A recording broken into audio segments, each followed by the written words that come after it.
I'm a firm believer that no matter what problem you have, there's always an angle to deal with it. You go at it one way, it doesn't work, you don't just give up. You look at it a different angle. You go around it, over the top of it, or under it. There's always a way to figure out the problem. And I'm excited to find out that our Democratic politicians are finally realizing that. We've got big problems in the Supreme Court with Supreme Court Justice Clarence Thomas. He is a criminal. He is corrupt. He's partisan. He is the absolute opposite of the type of person we should have in the Supreme Court. And you would think he'd be held accountable, but he's not. There is no accountability for Supreme Court justices. Hell, there's no code of ethics. Really? They'll tell us we can police ourselves, but clearly that's not the case. So what then? Are we supposed to leave Clarence Thomas to his devices, let him be criminal and corrupt forever without being accountable and have him smirk at us? Because that's what's happening now. Well, I'm happy to find out that the Democrats are taking a tact at looking at this from a different angle. They're not just letting it go and hanging their head in shame and defeat.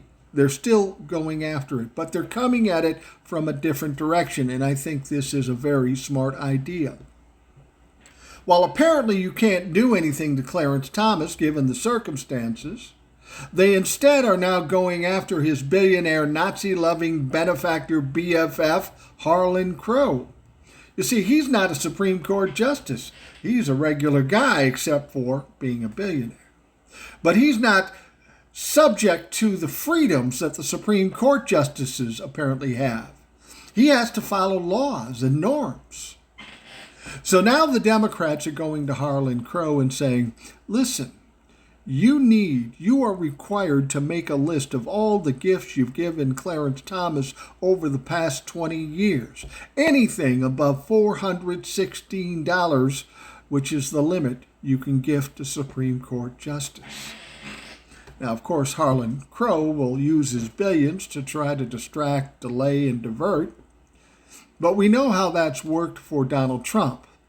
It works for a little while, but eventually the chickens come home to roost. That's what's happening to Donald Trump now.